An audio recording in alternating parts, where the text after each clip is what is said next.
কিছুদিন আগে ত্রিপুরার রয়্যাল ফ্যামিলি সৌদ্দুর বিক্রম বাহাদুর উনি একটা মন্তব্য করেছেন যে বাঙালি মুখ্যমন্ত্রী, বাংলাদেশি মুখ্যমন্ত্রী এবং কোন জাতীয় দলকে এডিসি এলাকাতে ঢুকতে দেওয়া হবে না, সেই বিষয়গুলির উপরেই আজকে মূলত আমাদের এই সাংবাদিক সম্মেলন।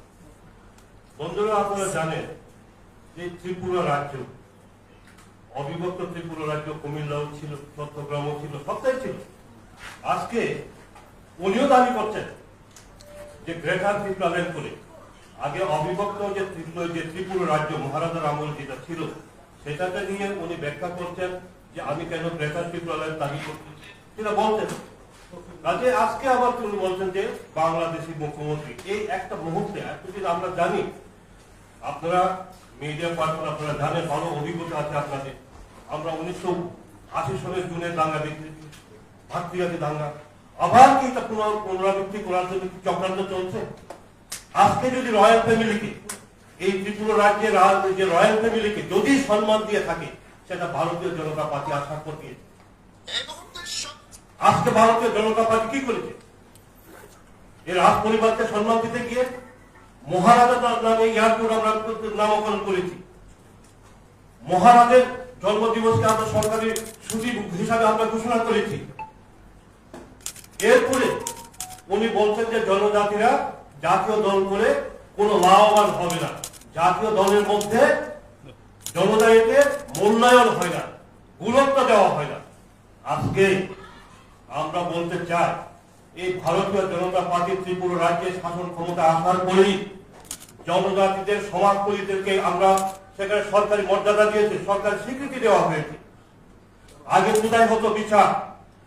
আমরা যে সামাজিক প্রথা অনুযায়ী 19 দফা জনজাতি সম্প্রদায় তাদের সিপিএম পার্টি অফিসে বিচার হতো।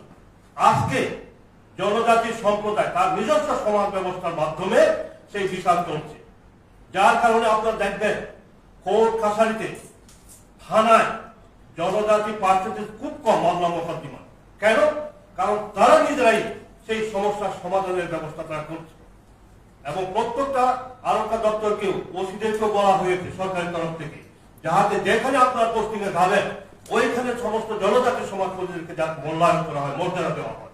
সেটা ভারতীয় জনতা পার্টি করেছে। আর উনি বলছেন জনজাতিদের অধিকার নেই জাতীয় দল করলে। আজকে এই বিজেপি, ভারতীয় জনতা পার্টি কি করেছে? আজকে আপনার ছত্তিশগড়ের মুখ্যমন্ত্রী কে? আজকে উড়িষ্যার মুখ্যমন্ত্রী কে?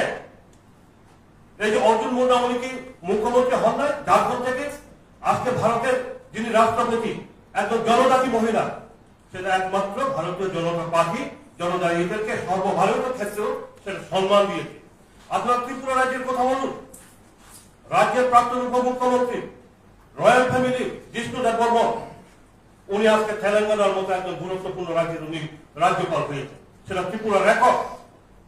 আজকে আপনারা বলুন, এই যে জাতীয় সম্মান জনজাতিদের মধ্যে পদ্মশ্রী পুরস্কার আগে পেয়েছে একমাত্র ভারতীয় জনতা পার্টি আসার পরে। আজকে রিয়াং সম্প্রদায় বলুন, চাকমা সম্প্রদায় বলুন, দালম সম্প্রদায় বলুন, দেববর্মা সম্প্রদায় বলুন, সমস্ত সম্প্রদায় থেকে পদ্মশ্রী পুরস্কার পুরস্কৃত করা হয়েছে, জাতীয় স্তরে সেটা সম্মান দেওয়া হয়েছে। কাজে বন্ধুরা, আমরা চাই এই রাজ্যে যদি উন্নতি করতে হয়, জাতি জনজাতি উভয়ের মিলিতভাবেই, ঐক্যবদ্ধভাবেই এই রাজ্যের উন্নয়ন সম্ভব। এখানে যদি বিভাজন যদি হয়, বিভাজিত করে জাতি জনজাতির মধ্যে বিভাজন সৃষ্টি করে কোনোদিন এই এলাকা উন্নত হবে না। আমরা যদি বলি এই এডিসি এলাকার মধ্যে শাসন ক্ষমতা, আমি ভাগ এডিসি অধিবেশনে বলেছি, যতটুকু সম্ভব আমাদেরকে অপোজিশন হিসেবে বিরোধী ভূমিকা মনে করবেন না। আমরা যতটুকু সম্ভব আমরা সহযোগিতার হাত বাড়িয়ে দেবো। আমি অধিবেশনে বারবার বলতাম, এখন আমরাও চেষ্টা করছি এডিসি এলাকার উন্নয়নের জন্য। আজকে আপনারা দেখুন শিক্ষা ক্ষেত্রে, এডিসি এলাকার শিক্ষার ক্ষেত্রে আগে কয়টা ছিল? 11 স্কুল। বিজেপি ক্ষমতায় আসার কয়টা ছিল? 4টা। আজকে কয়টা হয়েছে? আজকে 21টা। জায়গায় জায়গায় আপনারা, আপনাদেরকে আমি অনুরোধ করব, যারা মিডিয়া বন্ধুরা আছেন, আপনাদের প্রতিনিধি আছেন, নতুন যে সমস্ত এখন রেসিডেন্সিয়াল স্কুলগুলো হচ্ছে কত সুন্দর আধুনিক মানে সেখানে হোস্টেলগুলো হচ্ছে, 480 জন থাকবে, 240 জন ছাত্রী, 240 জন ছাত্র এখানে জায়গায় জায়গায়। এটা কল্পনার বাইরে বন্ধুরা।